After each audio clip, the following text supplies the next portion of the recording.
മക്കളെ, കേരളത്തിൽ MBBS BDS കോഴ്സുകളിലേക്കുള്ള option registration, ഒന്നാം റൗണ്ട് ഓപ്ഷൻ രജിസ്ട്രേഷൻ, അതിൽ നിങ്ങൾക്ക് റീഅറേഞ്ച് ചെയ്യാൻ വേണമെങ്കിൽ റീഅറേഞ്ച് ചെയ്യാം, പുതിയതായിട്ട് രജിസ്റ്റർ ചെയ്യാം, കൊടുത്തിരിക്കുന്നത് വേണേൽ ഒഴിവാക്കാം. ഇങ്ങനെയൊക്കെയുള്ള ഫെസിലിറ്റി റീസ്റ്റാർട്ട് ചെയ്തിട്ടുണ്ട്.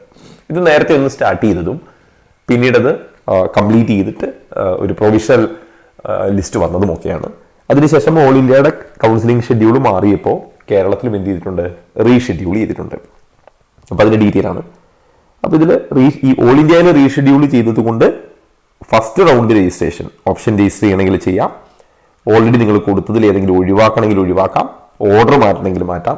ഇതിനൊക്കെയുള്ള സൗകര്യം ഓഗസ്റ്റ് 15 രാത്രി 11:59 വരെ നമുക്ക് സിഇയുടെ സൈറ്റിൽ ചെയ്യാം.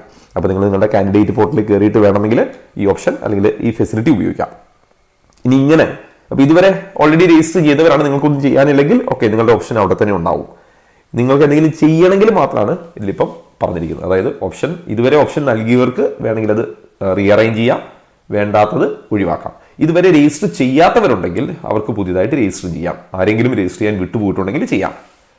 ഇനി ഇങ്ങനെ കൊടുക്കുന്ന ഓപ്ഷൻ, അതായത് ഓഗസ്റ്റ് 15 രാത്രി 11:59 വരെ കൊടുക്കുന്ന ഓപ്ഷനുകൾ കൂടി ഉൾപ്പെടുത്തി 16 ഒരു പ്രൊവിഷണൽ അലോട്ട്മെന്റ് ഒരിക്കൽ കൂടി വരും. ഒരിക്കൽ പ്രൊവിഷണൽ അലോട്ട്മെന്റ് വന്നതാണ്, ഇനി ഒരു പ്രാവശ്യം കൂടി പുതുതായിട്ട് വരുന്നവരും റീഅറേഞ്ച്മെന്റിന് എല്ലാം ശേഷം വീണ്ടും ഒരിക്കൽ കൂടി വരും.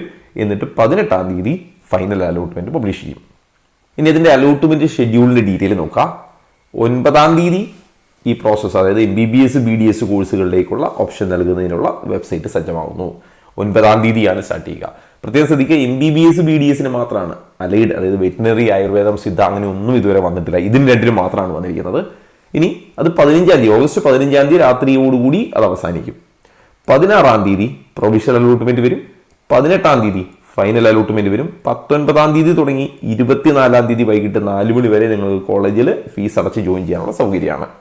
ഇനി അതേപോലെ എന്തെങ്കിലുമൊക്കെ കാരണങ്ങൾ കൊണ്ട് റാങ്ക് ലിസ്റ്റിൽ ഫലം തടഞ്ഞു വെച്ചിട്ടുള്ള കുട്ടികൾക്ക്, റിസൾട്ട് വിത്ത്ഹെൽഡ് എന്ന് കാണിക്കുന്ന കുട്ടികൾക്ക് മാത്രമാണ് ഇത് ബാധകം. അങ്ങനെ വിത്ത്ഹെൽഡ് ആയിരിക്കുന്ന കുട്ടികൾക്ക് ഓപ്ഷൻ കൊടുക്കുന്നതിൽ കുഴപ്പമില്ല.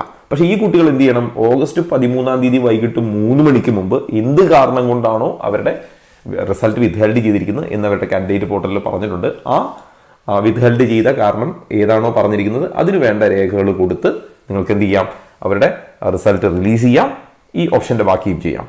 അപ്പം അങ്ങനെ റിസൾട്ട് വിത്ത്ഹെൽഡ് ആയിരിക്കുന്ന കുട്ടികൾ ഈ 13 മുമ്പ് അതിന്റെ ഡോക്യുമെന്റുകൾ കൊടുത്ത് അത് റെക്ടിഫൈ ചെയ്തില്ലെങ്കിൽ അവരുടെ ഓപ്ഷൻസ് പരിഗണിക്കൂല. അതും ശ്രദ്ധിക്കുക.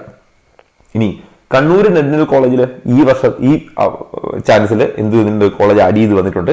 അപ്പോൾ ഈ കോളേജിലെ ഫീസ് ടെമ്പററി കഴിഞ്ഞ വർഷത്തേതനുസരിച്ച് ഇപ്പൊ പറയുന്നു. ഇതിൽ അപ്ഡേഷൻ വന്നാൽ അത് അഡീഷണൽ അടയ്ക്കേണ്ടി വരും. അതായത് അവിടെ ഡെന്റൽ കോളേജിൽ 3,30,940 രൂപയാണ് ജനറൽ കാറ്റഗറിക്ക് പറഞ്ഞിരിക്കുന്നത്. NRI ആണെങ്കിൽ അത് 6 ലക്ഷവുമായിട്ട് നിശ്ചയിച്ചിട്ടുണ്ട്.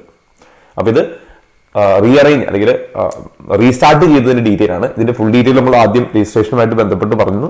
എൻട്രൻസ് സംബന്ധമായ വാർത്തകളും അപ്ഡേഷനുകളും ഏറ്റവും വേഗം ആധികാരികമായി അറിയാൻ സബ്സ്ക്രൈബ് ചെയ്യുക, ബെൽ ഐക്കൺ അമർത്തുക. ഈ വീഡിയോ മറ്റു സുഹൃത്തുക്കളിലേക്കും ഷെയർ ചെയ്ത് നൽകുക.